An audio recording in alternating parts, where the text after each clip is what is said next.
봉독해드린 시편 139편 1절에서 10절까지 말씀 내용은 택한 백성들을 향하신 하나님의 전지전능하심과 무소부재하심에 대한 시편 기자의 찬양 시의 내용으로 나보다 나를 더 잘하시는 하나님이 우리 인생의 생사화복을 다스려 주장하심을 시로 표현한 말씀의 내용입니다. 오늘 시간 본문을 통해서 살펴볼 영적인 교훈의 내용은 어떻게 하는 것이 나를 나보다 더 잘하시는 하나님께로부터 우리 인생을 형통하고 복된 길로 인도함을 받는 신앙생활이 될 수 있는지에 대하여 함께 살펴보면서 나보다 나를 더 잘하시는 하나님, 이런 제목으로 함께 은혜 나누십니다.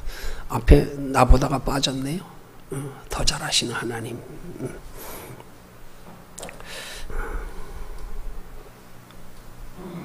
단순히 하나님이 모든 것을 잘하시는 게 중요한 게 아니라 나를 잘하시는 게 중요하지요. 그죠? 다 잘하시지만 하나님이 나를 잘 모르시면 이건 아무 소용없는 거죠. 나를 잘하시는 하나님, 나를 잘하시되 나보다 더 잘하시는 하나님, 그 하나님에 대한 오늘 우리의 바른 인식이 있을 때 우리 신앙생활의 자세가 달라집니다. 하나님을 향한 우리의 생각이 달라지기 시작합니다. 하나님이 나를 나보다 더 잘하신다. 그 하나님이 나를 나보다 더 잘하시는 것을 오늘 본문이 시작되는 1절에서 시편 기자는 이렇게 표현합니다. 여호와여 주께서 나를 감찰하시고 아셨나이다. 여기 감찰한다는 히브리 말의 하카르타니 하는 단어의 뜻은, 이 단어의 문자적으로 표현하면 세 가지 뜻이 있어요. 살펴본다, 조사한다, 탐지한다. 하나님이 어떻게 나를 잘 아신다는 말씀이에요. 그러면 나를 하나님이 살펴보시고 조사하시고 탐지하셔서 그 결과로 나보다 나를 더 잘 아신다는 거예요. 여러분, 이 말씀 들으면 좀 뒤통수가 뜨끈하지 않아요? 움찔하지 않아요? 하나님 나를 다 살펴보시고 나를 조사하시고 탐지한다는 말은 우리 속까지 다 헤아려 보시고 그런 뜻이에요. 그리고 나서 하시는 말씀이 내가 너를 더 잘한다. 이렇게 지금 말씀하시는 거란 말입니다. 이걸 한마디로 표현하면 뭐라 그래요? 하나님이 나를 속속들이 다 아신다. 생각하는 것까지, 보이지 않는 곳에서 말하고 행동하는 것까지. 그것을 오늘 본문에서는 시편 기자는 그 하나님이 감찰하셔서 자기를 잘 아시는 것을 구체적으로 본문 2절에서 4절까지의 세 가지로 고백합니다. 첫째는 뭐라고 고백합니까? 2절에 보니까 하나님께서 나의 생각을 아신다고 고백합니다.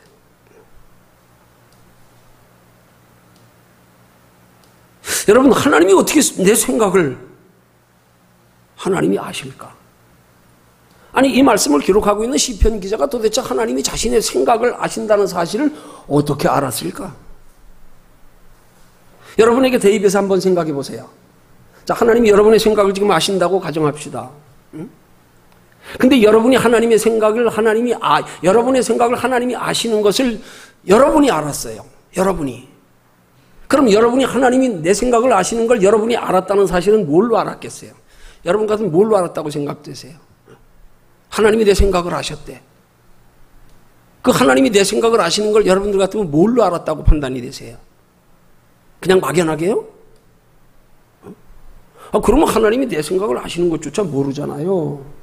뭔가 증거가 있어야 될 거 아니에요? 시편 기자가 내 생각을 아셨나이다 하는 것은 하나님이 자기 생각을 아시는 것에 대해서 뭔가 자기가 느끼고 경험한 게 있기 때문에 말하는 거란 말이에요. 막연히 하는 말이 아니란 말이에요. 그럼 그걸 쉽게 표현하면 그게 뭐겠어요? 그것이 바로 시편 기자가 생각하는 것만으로도 하나님이 거기에 반응하시고 응답하시고 그 생각하는 것을 알게끔 나타내 보이시는 하나님을 체험했기 때문이라는 사실을 의미하는 거예요. 하나님이 어떻게 하셨을까? 어떻게 하셨을까? 하나님이 내 생각을 아는 것을 시편 기자에게 나타내 보이셨다는 말입니다. 내가 생각만 하고 있었는데 하나님이 더 이루어 주시네. 우리 그럴 때 경험하지요? 나는 생각만 했는데, 생각으로만 하고 있었는데 어떻게 하나님이 내 생각을 하시고 응답을 주시고 내 생각했던 것을 하나님이 이루어 주시고.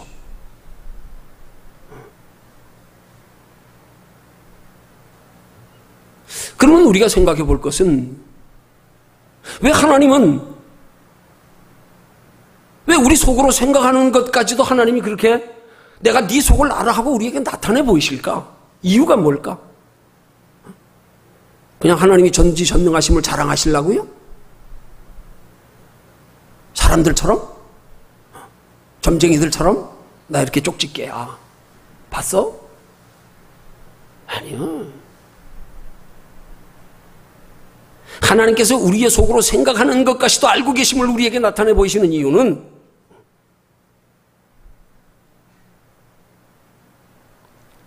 우리가 우리의 생각하는 것까지도 하나님이 다 알고 계신다는 사실을 우리가 인식하고 우리의 생각까지라도 하나님께 합당한 믿음의 생각을 하게 하시려고 그러는 거예요. 그럼 생각해 보세요. 하나님 우리 생각한 걸 다 아시네. 내가 알았어, 깨달았어. 그럼 그때부터 어떻게 되겠어요? 어떻게 달라지겠어요? 이제 생각하는 것까지 두려워. 생각하는 것까지 심각하게 생각하게 돼. 왜? 하나님이 내 생각을 다 아시니까. 이제 생각부터 바르게 가져야겠구나. 생각부터 바르게 가져야겠구나. 여러분, 어떤 면에서 보면요, 정말로 우리 신앙의 진실하고 바른 가식 없는 신앙은 여기서부터 출발합니다.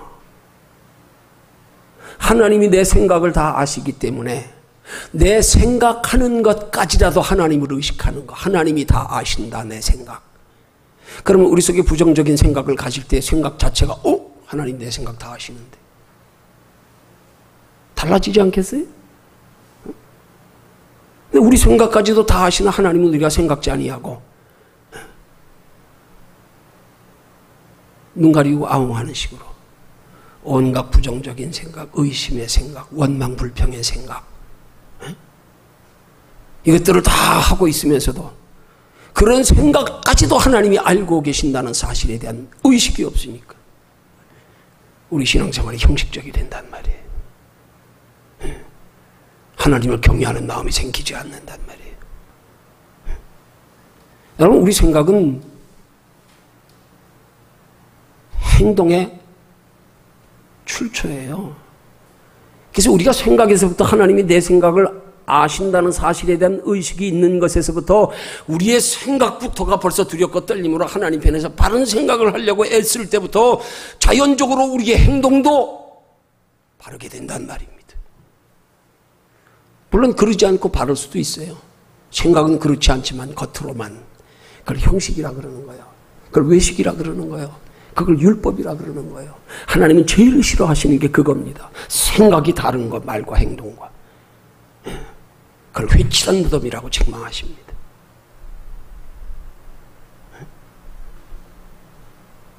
생각부터 바르게 가지게 하시려고. 그래서 우리의 생각하는 것을 하나님이 종종 우리의 삶 속에 나타내 보이시는 거란 말이에요. 하나님이 내 생각하는 것까지 알고 계시네. 생각부터 바르게 하라고요. 생각부터. 근데 우린 생각 바르게 하는 건 아무 생각 없잖아요. 우린 생각을 좀 깊이 생각하는 습관이 돼야 되는데 우린 생각하는 건 안 보인다고 아무 생각 없이 아무렇게나 막 생각해 버리잖아요. 정죄하려고도 하지 아니하고요.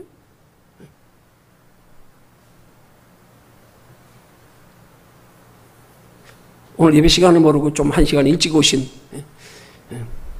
우리 교회 나온 지 얼마 안 되신 분이 계셔서 1시간 동안 기다리기 좀 머쓱하실 것 같아서 교육관에 잠깐 제가 주일 학생들 설교하고 예헐 나누는 대화하는 중에 잠깐 그런 얘기했어요.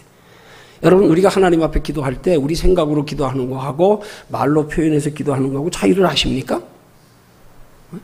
여러분들은 단순하게 그냥 뭐 하나님이 우리 생각도 아시는데 뭐 굳이 뭐 말로 표현할 필요 뭐 있어? 우리 그렇게 생각하기 쉽잖아요. 그렇죠? 마치 뭐 입으로 소리내고 기도하는 건 뭐 외식이고 경건한 척하는 것 같고 그 뭐지 그래 소리낼 필요 없어? 하나님 다 아시는데? 그럼 우리 한번 생각해 볼까요? 정말 여러분들 속으로 생각할 때 하나님 다 아신다고 전제하에서 하나님을 의식하고 생각해 보셨어요? 우리 생각으로는 아무 생각 없이 그냥 그 기도도 생각으로만 하면은요, 여기에 그냥 우리의 생각이 집중되어 필요한 생각만 하는 게 아니라 온갖 잡다한 생각들이 같이 다 떠들면서 스쳐 지나가면서, 그래서 생각으로 하는 기도는 정말로 정신이 바르고 깊이 영적으로 그런 상태가 돼 있지 않을 때는요, 생각으로 기도하는 게 안 돼요. 집중이 안 되는데요. 오만 생각이 그냥 다 스쳐 지나가면서 이게 생각이 바른 기도가 되겠습니까? 그렇지만 그 우리 생각하는 것을 말로 표현해서 기도하려고 그러면 정리가 된단 말이에요. 왜요? 쓸데없는 잡다한 생각들은 정리해놓고 말로 표현하는 걸 그 모든 다 잡다한 생각들을 다 표현할 수 없잖아요. 한번 정리가 된다니까요. 우리 생각이 정리가 된다니까. 말로 표현하기 위해서.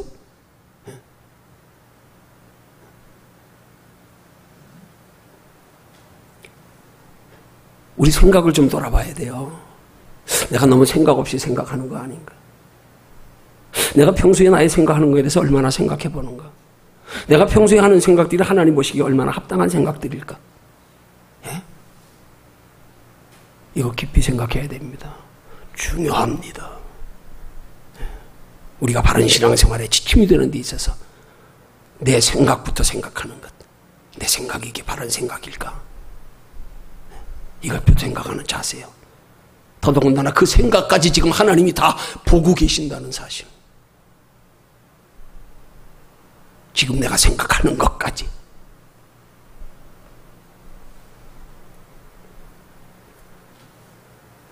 그럼 진짜 우리가 진심으로 하나님 잘 믿지 않겠어요? 네. 여러분, 그리스도인들이 말로 행동으로는 잘 믿는데 마음은 아니야. 네.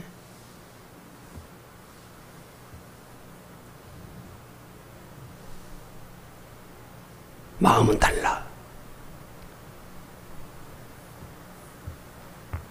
그럼 잘 믿는 거 아니죠? 그렇잖아요? 사람에게는 그게 잘 믿는 것으로 평가받을 수 있어요. 그러나 우리가 사람에게 우리 신앙 평가받는 건 아무런 의미가 없습니다. 이건 가치 없는 겁니다. 이걸 의식하고 신앙생활하면 우리 신앙생활 태도 잘못된 거예요. 우리 누구 생각하고 신앙생활해야 돼? 하나님 생각하고 하나님께 보이기 위해서, 하나님 앞에 인정받기 위해서. 그러기 위해서는 우리 마음의 생각을 하나님이 지금 다 알고 보고 계신다는 사실. 생각부터 하나님을 향하여 바르게 가지려고 할 때부터 우리 진실된 신앙생활 할 수 있는 마음과 생각도 하나님이 다스려 주장하시고 인도해 가실 줄로 믿으시기를 주님의 이름으로 축원합니다. 그래서 바른 신앙생활은 생각에서부터입니다. 오늘날 시대에 얼마나 많은 그리스도인들이 생각 없이 신앙생활하는지 몰라. 형식적으로 습관적으로 그냥 아무 생각 없이, 심지어는 하나님의 말씀을 듣는 시간도 생각은 다른 데가 있어. 그러니까 변화가 없는 거예요. 하나님의 말씀을 통로 삼아 우리를 변화시키지 못하는 거예요. 깊이 깨닫게 하시는 것이 있을 수가 없어. 왜? 생각이 다른 데가 있으니까. 그 믿음이 안 자라는 거예요. 안 자라는 거예요. 그걸 우리 흔히 하는 말로 뭐라 그래요? 한쪽 귀로 듣고 한쪽 귀로 흘려드린다고요. 그렇게 말이 새는 걸 옛날 사람들이 옛날 말로 그냥 좀 덕스럽지 못한 말로, 비유를 이해하게 표현하려고 하는 말이에요. 핫바지 방구 새듯이 실 다 빠져나간다고. 마음 없이, 생각 없이 하는 신앙생활. 이것만큼 헛된 게 없습니다. 형식적인 게 없습니다. 한마디로 하나님, 우리가 신앙생활하면서 정말로 하나님 우리에게 신령과 진정으로 하나님 섬기도록 하시려고. 생각 없이 습관적으로 형식적으로 하는 신앙생활 되지 않게 하시려고 종종 하나님은 우리 생각하는 것도 알고 계심을 나타내 보이실 때가 있단 말입니다.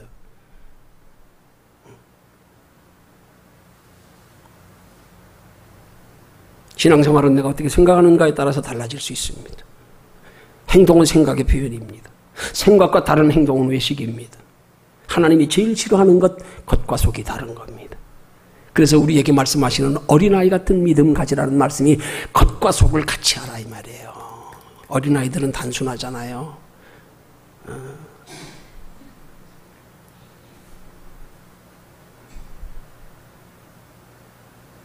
그래서 우리가 그렇게 생각을, 하나님 보시기에 바른 생각을 하기 위한 그런 신앙생활의 자세를 사도 바울은 고린도전서 15장 31절에서 그걸 깨닫고 이렇게 고백하는 거예요. 나의 자랑을 두고 단언하노니 나는 날마다 죽노라. 뭐가 죽는다는 얘기예요 도대체? 뭐가요? 생각이요. 하나님 보시기에 합당한 바르지 못한 생각들을 죽이는 것, 이걸 자랑으로 여긴다는 거예요. 날마다 하나님 앞에서 나의 나된, 나의 부족하고 연약한 죄악된 생각들, 이거 죽이는 거, 나는 날마다 죽노라. 이게 하나님이 얼마나 기뻐하시는지 바울이 깨달아 알았기 때문에 그걸 자랑한다 그러는 거예요. 나는 이걸 자랑한다.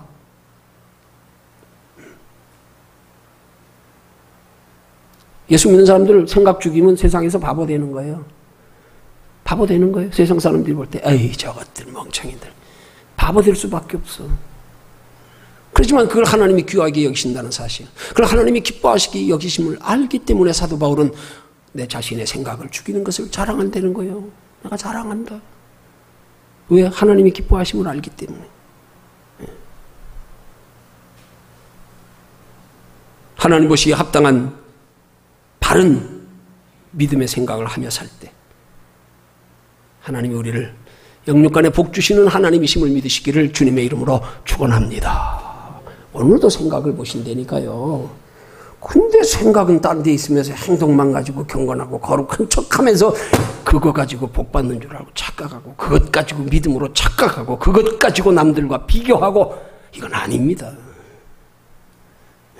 우리 하나님 잘못 알고 있는 거예요. 잘못 섬기는 거예요, 그거는요. 하나님 바로 알고 바로 섬겨야죠. 네. 그렇게 하나님을 바로 섬기는 게 뭔지를 알게 해주는 것도 하나님의 은혜인 줄로 믿습니다. 아멘. 네. 자, 두 번째로 뭘 하신다고요? 시편 기자가 두 번째로 고백하는 하나님이 나를 그렇게 잘하시는, 나보다 더 잘하시는 하나님이 나를 구체적으로 뭘 잘하신다고 고백하는가? 3절 상반절에 말씀합니다. 나의 모든 행위를 아시는 하나님이라고 고백합니다. 하나님 나의 모든 행위를 아십니다. 아주 구체적으로 고백하는 거예요. 처음엔 나의 생각, 두 번째는 나의 행위. 예. 아무렴 우리 마음의 생각까지 다 아시는 하나님이신데 행위야 말할 것 뭐 있겠어요. 예. 그러면 하나님께서 본문의 시편 기자가 고백하는 나의 모든 행위를 아시는 하나님이라는 말씀의 뜻은, 그건 행위 자체를 말하기보다도 하나님은 그 행위의 목적과 동기까지 다 아시는 하나님이시라는 고백으로 우리는 이해해야 된단 말입니다. 예? 행위 자체만 보는 게 아니라 그 행위와 동기와 목적이 뭐냐, 그걸 더 중요시 여긴단 말입니다. 예. 오늘 학생들에게 그 설교했어요. 학생들에게 설교한 설교의 제목이 뭐냐 하면, 그를 향하여 우리의 가진 바 담대한 것이 이것이니 그의 뜻대로 무엇을 구하면 들으심이라 하는 요한일서 5장 14절과 15절의 말씀 가지고 설교했어요. 아이들에게 힘든 말씀 같지만 힘든 말씀이 아니에요. 하나님은 그의 뜻대로 무엇을 구하면 들으신대. 그의 뜻대로. 그럼 그의 뜻대로 구하는 게 뭐냐? 하나님 나 돈 많이 벌게 해주세요. 그 자체 가지고 그거는 그의 뜻대로 구하는 게 아니야? 아니, 그게 아니에요. 그 돈 많이 벌게 해달라고 하는 건 아무것도 아니에요. 돈이 선하거나 악한 것이 아닌 것처럼요. 문제는 뭐냐? 내가 하나님께 돈을 벌게 해달라고 하는 그 기도의 목적이 뭐냐 이 말이에요. 뭐 때문에 돈 많이 벌게 해달라 그러냐 이 말이죠. 무엇 때문에? 그 돈 많이 벌어서 뭐 하려고? 어디에 사용하려고? 그게 중요한 거예요. 하나님, 우리가 하나님 앞에 돈 많이 벌게 해주세요 그렇게 한다고 욕심쟁이 그러지 않아요. 너 그 돈을 어디 쓰려고 그러는데, 어떤 동기로 구하는데, 그걸 보신단 말이에요. 그래서 그 동기가 선하고 바르면 하나님이 거기에 구하는 기도를 응답하시는 거예요. 기뻐하시는 거예요. 들으시는 거예요. 근데 동기가 그거 가지고 나나 편히 잘 먹고 잘 살고 사람 앞에 인정받고 나보다 더 많이 이 땅에 잠깐 사는 거 누리는 걸로 나 돈 좀 많이 벌게 해주세요. 이건 아니야. 너희가 구하여도 얻지 못하면 정욕으로 쓰려고 잘못 구함이라. 그렇게 구하면 받을 수 없어. 야고보서 4장 3절의 말씀 아닙니까? 동기를 보신단 말입니다. 뭘 구해도 동기를 바르게 하고 구해야 된단 말이에요. 그 어린 학생들에게 동기가 뭐냐? 너 뭐 하더라도 내가 현채 불러서 그러세요. 현채야, 너 킥복싱 왜 하냐? 뭐 하려고?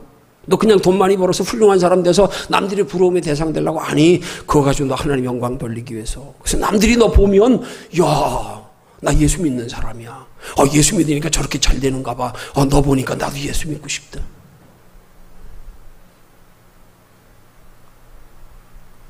너희들 무엇을 구하든지 동기를 바르게 해라. 무엇을 하든지. 그 학생들이 가르쳐 줬어요. 우리 어른들이 보여야 되는 거 아닙니까? 이론적으로는 애들 장난 같은 얘기고, 뭐, 기본적으로 다, 실제 우리가 그렇게 살고, 우리 생각이 그런 목적으로 구할 때가 얼마나 되냐고요? 얼마나 됩니까? 한번 돌아보세요, 냉정하게, 나를. 내가 진짜 하나님의 영광 위해서 내가 모든 걸 구하고 있는가?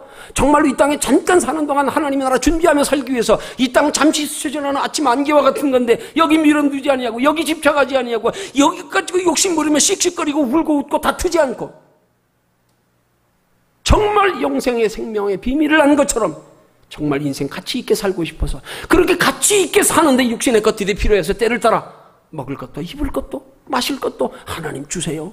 그렇게 구한 적이 얼마나 되는가 우리 한번 돌아보자 이 말입니다. 우리 이게 신앙의 기본 되어야 되는 거 아니겠어요? 어린아이 때부터 바른 신앙으로 우리 배우며 자라야 하지 않겠어요? 어떻게 보면 아이들이 더 단순해요. 아이들은 그런 욕심까지는 없어요. 어른들이 욕심 더 많지요. 어른들이 동기가 순수하지 못할 때가 더 많지요. 아이 때부터 바로 가르치면요, 백지에 물들이듯 그냥 그렇게 자라요. 우린 고쳐야 돼요. 고쳐야 돼요.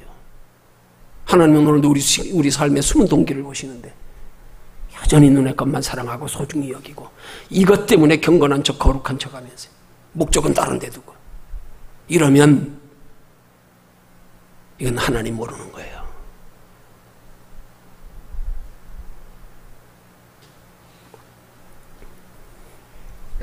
목적과 동기를 바르게 해서 하나님 섬기는 저와 여러분들 되시기를 주님의 이름으로 축원합니다.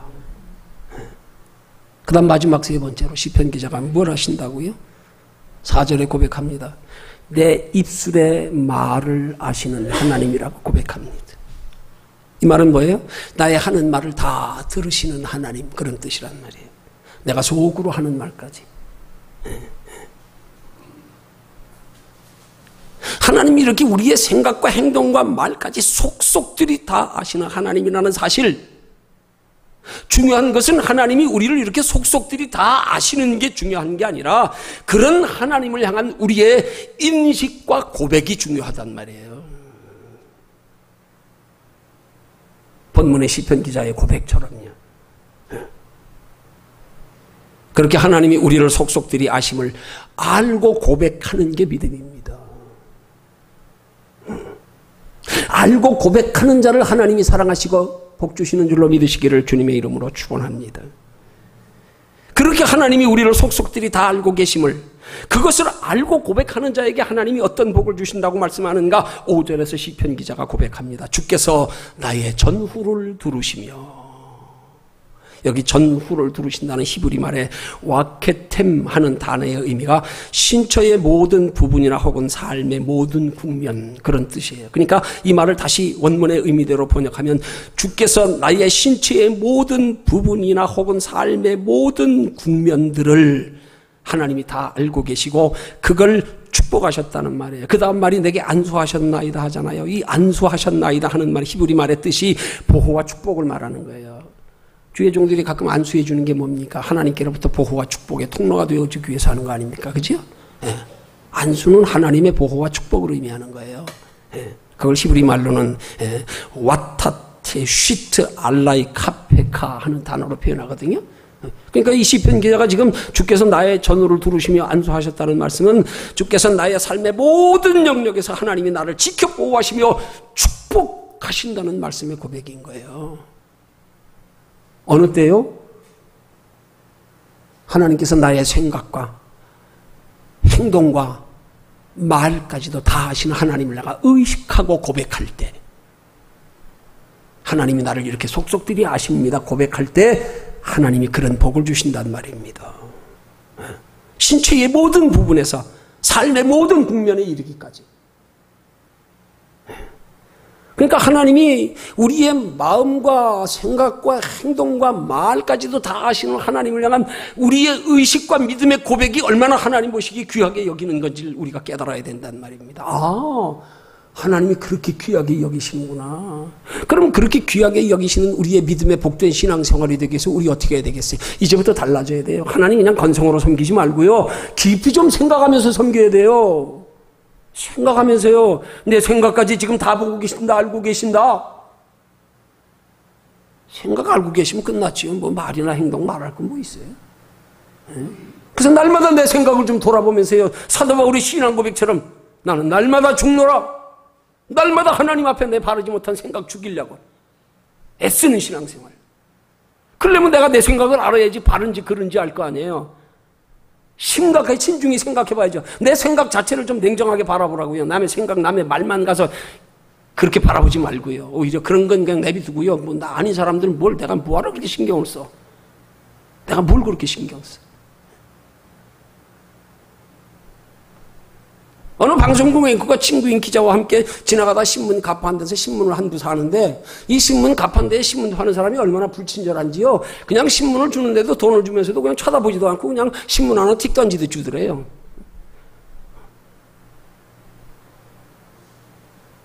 근데 친구 중에 한 사람이 그걸 받아가면서 아무렇지도 않게 받아가니까 옆에 있던 친구가 그랬대. 자는 저 신문 가판대 저 신문 파는 사람이 저렇게 불친절한데도 뭐 기분 나쁘지도 않아? 그랬더니 뭐 저 친구는 늘 그래. 아 근데 왜 그렇게 계속 거기를 가서 그렇게 사주고 그러냐? 그랬더니 하는 말이, 내가 왜 저 친구의 그런 불친절한 행동에 내가 왜 영향을 받아야 되냐는 거예요. 이상한 듯이 반문하는 거예요. 야, 내가 그 사람이 불친절하든 그게 나하고 무슨 상관이냐? 나는 그 사람과 아무 관계도 필요 없고, 나는 그 사람에게서 필요한 건 단지 오늘 필요한 정보를 입수하기 위한 신문 한 부 그냥 받는 것 뿐이야. 나 그거 말고 저 사람하고는 아무 연관 없어. 어? 저 사람이 나한테 무슨 뭐 불친절하게 신문을 팔든지 뭐라든지 거들떠 보지도 않든지, 나는 저 사람에게서 신문 사는 것이 내 주된 목적이기 때문에 신문 하나 샀으면 됐어. 내가 왜 저 사람의 감정에까지 내가 반응을 해야 되냐? 여러분 한번 생각해 보세요. 사도 바울이 그렇게 말하잖아요. 나는 남에게 판단받는 것을 내가 대수롭지 않게 여긴, 나도 나를 판단치 않는다고요. 다만 나를 판단하실 이는 주님이시라. 나는 하나님의 판단만 날마다 생각한다. 하나님이 어떻게 보시는가? 하나님이 어떻게 생각하시는가? 네. 이 생각을 하나님이 그렇게 귀하게 여기신다는 사실이.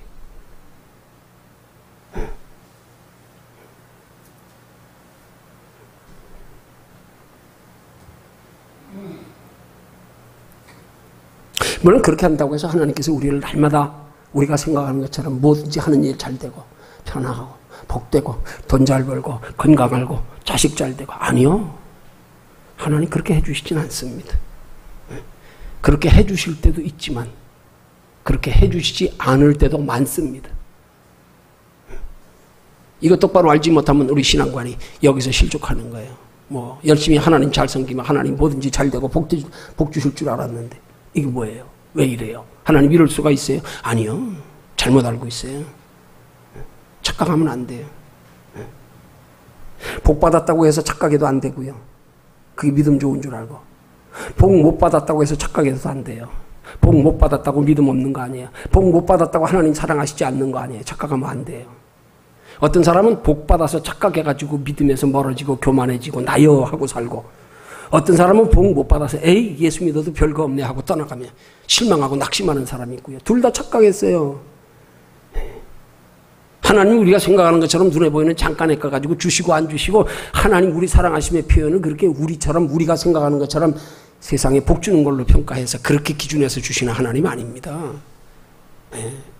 하나님 그때그때 우리에게 영혼에 유익될 수 있도록, 때로는 우리에게 복을 안 주시고 고난이 있게 하셔서 우리의 영혼에 유익될 때는 일부러라도 복을 안 주십니다. 그게 하나님 사랑하시는 거예요. 너 잘되게 하려고, 영혼 잘되게 하려고.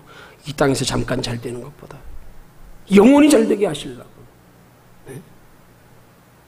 그거 알면 우리가 때로 신앙생활 하다가 힘들고 어렵고 뭐가 안 풀린다고 해도 낙심할 거 없단 말입니다.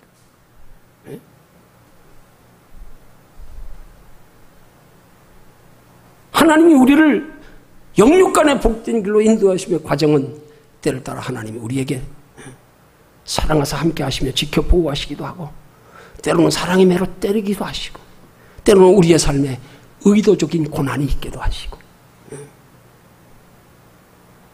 그래 에레미야 선지자를 통하여 하나님은 우리에게 말씀하기를, 너희를 향한 나의 생각은 내가 하나니 너희의 장래의 평안과 소망을 주려는 생각이라 말씀하시면서, 또하여 하나님은 우리의 삶에 때로 고난과 환난을 주시는 것을 나의 본심이 아니시라고 말합니다. 나는 너에게 복주고 싶어. 그렇지만 너희가 복주어서 영혼의 해가 된다면 복주고 싶지만 복줄 수 없어. 왜? 너를 사랑하기 때문에. 육체보다 영혼이 더 소중하기 때문에.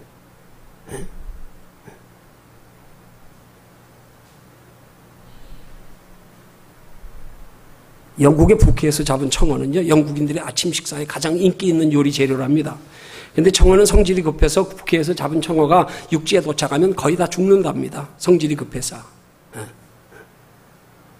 그래서 살아있는 청어가 그렇게 값이 비싸고 귀하답니다.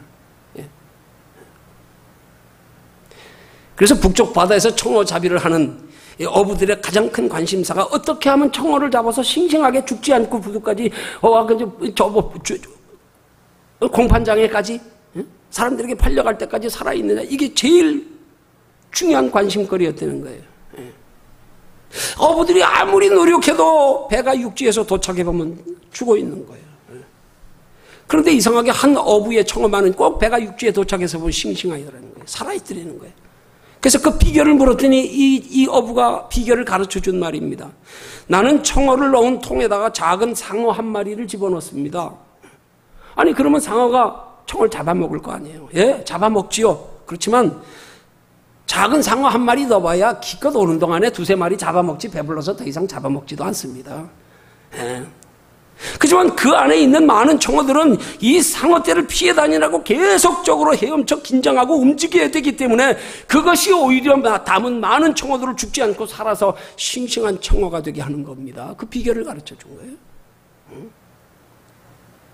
여러분, 상어에게 잡아먹히지 않기 위한 청어의 몸부림이 육지에 도달할 때까지 죽지 않게 하고 도리어 싱싱한 청어가 될 수 있게 하는 것처럼 하나님께서 우리 인생을 복된 길로 인도해 가심의 과정이 이와 같을 때가 많단 말입니다.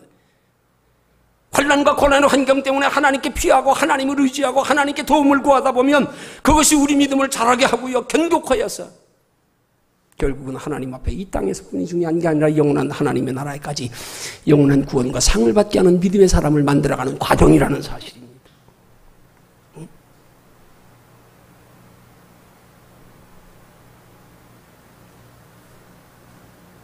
히말라야 눈보라 속에 죽어가는 한 사람이 있었습니다. 산을 넘어가던 두 사람이 각각 눈보라 속에 길을 가고 있었는데 앞서가 가던 한 사람이 그걸 발견하고는 이 사람 살려주다가는 나까지 죽겠구나 하고 생각이 들어서 그냥 지나서 가버렸어. 나만이라도 살려고. 근데 그 뒤를 따라갔던 조금 다른 한 사람은 거의 죽음 직전에 다다른 그 사람을 발견하고는 다른 생각을 미처 할 겨를도 없이 그를 등에 들쳐업고 걸어가기 시작했습니다. 너무 눈이 많이 내리고 바람이 쇠차게 불어서 여간에 힘든 게 아니었습니다. 사력을 다해서 업고 한참을 가다 보니까 눈에 덮여있는 또 한 사람이 발견됐어요. 힘에 붙인 몸으로 겨우 들춰보니까 앞서 죽어가는 사람을 외면하고 가던 그 사람이었습니다. 이미 얼어 죽어 있었어요. 자기만 살겠다고 혼자 가다가 엄습해오는 추위에 체온을 유지하지 못해서 쓰러져 얼어 죽고만 갑니다. 그러나 죽어가던 사람을 업고 가던 사람은 힘이 들긴 했지만 땀을 뻘뻘 흘리며 산을 넘느라 얼어 죽지 않았고, 죽어가던 사람도 업은 사람의 체온 때문에 몸이 녹아서 함께 살아날 수 있게 됐습니다. 그가 바로 인도의 유명한 성자인 선다싱이라고 하는 사람이 경험한 내용입니다. 여러분, 신앙생활 편하게 하려고 그러지 마십시오. 육체를 편하게 하려고 하지 말고 영혼을 편하게 하기 위한 신앙생활 하십시오. 육체가 좀 힘들어도요, 그래야 영혼이 편해요. 그래야 영혼이 남이 알지 못하는 기쁨을 맛봐요. 근데 요즘 시대 그리스도인들은 자꾸 육체가 편안하려고 영혼이 잠들어가는 건 모르고 영혼이 썩어가는 건 모르고 영혼이 죽어가는 건 모르고 육체만 편하면 된다고요. 아닙니다. 나만 살려고 하지 마십시오. 십자가 지십시오. 나도 사는 길입니다. 나로 인하여 다른 사람도 살게 하십시오. 나로 인하여 다른 사람도 복받게 하십시오. 그게 신앙생활입니다. 여러분, 환난과 고난의 환경으로 힘들고 어려울 때가 얼마나 살다 보면 많이 있습니까? 그러나 고난은 그저 괴롭기만 하는 게 아니에요. 하나님이 우리를 단련하시기 위함입니다. 단련하시기 위함이에요. 우리를 복된 사람을 만드시는 과정입니다. 우리 인생을 살맛나게 하게 하는 겁니다. 그게. 여러분, 그래서 성경이 말하는 고통의 기쁨을 해산하는 여인의 비유로 말씀하잖아요. 요한복음 16장 21절에 말씀합니다. 여자가 해산하게 되면 그때가 이르렀으므로 근심하나 아이를 낳으면 세상에 사람 난 기쁨을 인하여 그 고통을 다시 기억지 아니하느니라. 아니, 얼마나 기쁘고 좋으면 그 고통 다 잊어버리고 또 날라 그럴까? 참 여자들 대단해요. 그거 보면 남자들 애 낳으라 그러면 하나 나면 죽어도 안 날걸?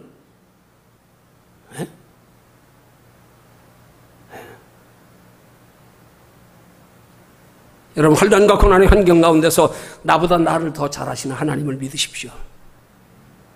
그러면 의심 안 생겨요. 그럼 낙심 안 해요. 하물며 하나님이 얼마나 나를 사랑하셔서 생명까지 내어주셨는데 내게 이렇게 환난과 고난도 하나님이 허락하시는 건데 이유가 있겠지. 더 잘되게 하려고 그러는 거 아니에요. 이게 깨달아져 보세요. 힘들고 어려운 데서도 위로가 있지요. 소망이 있지요. 주저앉았다가도 다시 털털 털고 일어나지요. 그런 하나님을 안다면 나보다 나를 더 잘하시는 하나님께 내 인생의 앞길도 맡길 수 있는 거예요. 왜 못 맡기십니까? 나보다 나를 잘하시는 하나님을 몰라서 그래. 알면, 바로 알면 맡길 수밖에 없어요. 맡기는 게 편한 거예요.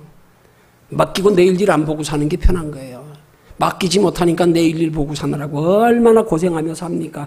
별것 아닌데 며칠 지나면 다 해결될 문제도 그걸 밤잠 못 자고 두려워하고 끙끙거리고 씩씩거리다가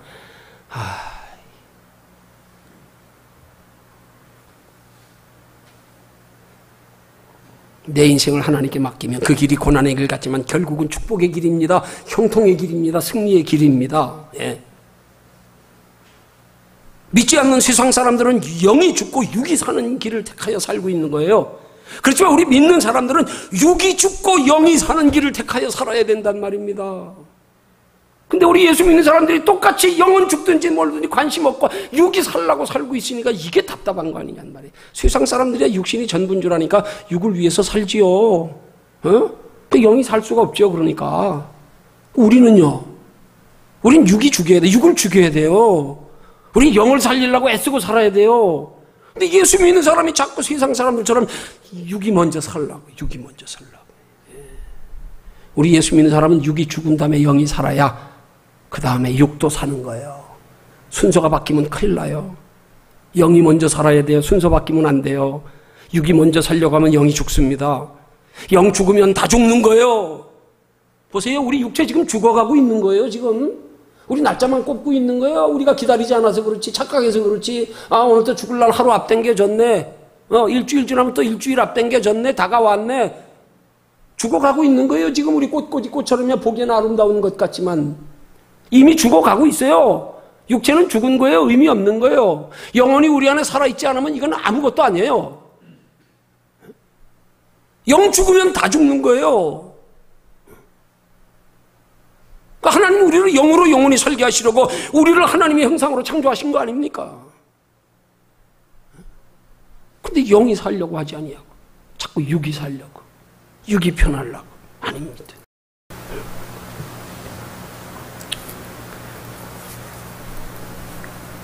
그럼 그렇게 하나님이 나를 잘하시는, 나를 나보다 더 잘하시는 하나님을 우리가 믿음으로 고백하면서 그렇게 육이 살기보다 영이 살기를 애쓰는 신앙생활이 되기 위해서 우리는 어떻게 해야 되느냐. 내 힘으로 안 되잖아요. 신앙생활은.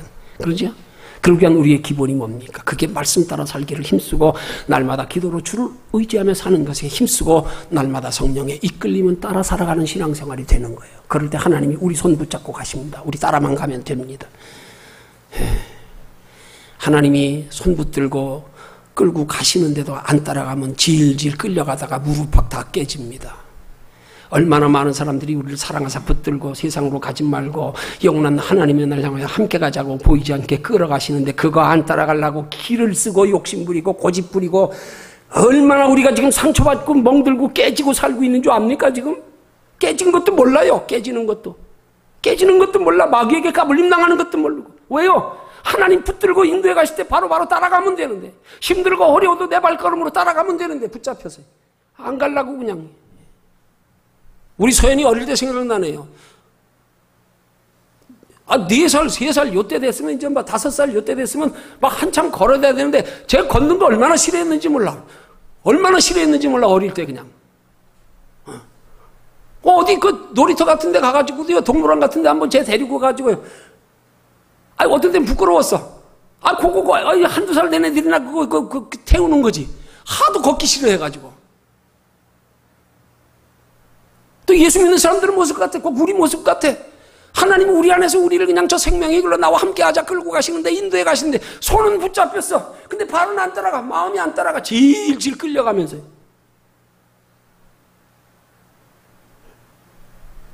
말씀대로 사는 거 쉽지 않습니다. 기도하는 거 쉽지 않습니다. 성령의 인도하심 따라 사는 거 기도 없이 성령의 인도하심 없습니다. 힘들어도 그게 사는 길이에요. 그건 따라가야 돼요. 그건 내 힘으로 해야 돼요. 그걸 내 힘으로 해야 되는데 그건 소홀히 하면서 엉뚱한 걸 내 의지 가지고 내 성품 가지고 내 인격 가지고 내 지식 가지고 내 경험 가지고 내가 하려고 해요. 아닙니다. 그건 하나님 기뻐하지 않습니다. 그건 나와 상관없다. 그래 너 혼자 알아서 살아라. 그럼 네 인생. 미안하지만 하나님의 나라 영생은 없다. 상은 없다.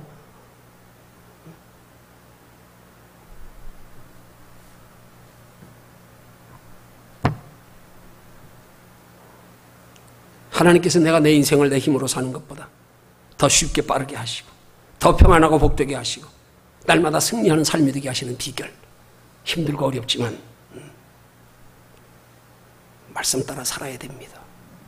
힘들고 어렵지만 기도해야 됩니다.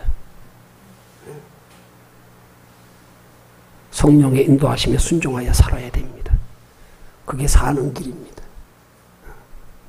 그게 사는 길이에요. 지금 사는 길 아니고요. 영원히 사는 길. 하나님의 나라까지 영원히 행복 누리는 길. 바꾸지 말고 사십시오. 바꾸지 마십시오. 이 땅에 사는 건 어떻게 살아도 하나님 없이도 삽니다. 이 땅에 사는 건 하나님 없이 사는 사람들, 우리보다 잘 사는 사람들 수도 없습니다. 부지기수입니다. 그건 죽어가는 거예요. 우리 삶의 목적을 믿지 않는 세상 사람처럼 눈에 보이는 걸 앞세우면 이건 우리도 죽어가는 겁니다. 그렇게 살라고 하나님 우리 택하시지 않았습니다. 부르시지 않았습니다. 그렇게 살라고 우리 하나님의 형상으로 창조하시지 않았습니다. 깨닫고 내 생각까지도 다 하시는 하나님 앞에서 그렇게 살아가는 삶이 되기 위해서 우린 생각으로 하나님을 섬김이 돼야 된다는 결론입니다. 생각하며 사십시다. 생각하며. 쓸데없는 생각하느라고 하루 다 보내지 말고요.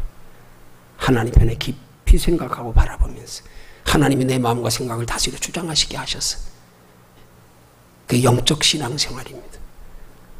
그렇게 신앙생활할 수 있는 우리 밝은 믿교회 성도들 되시기를 주님의 이름으로 축원합니다.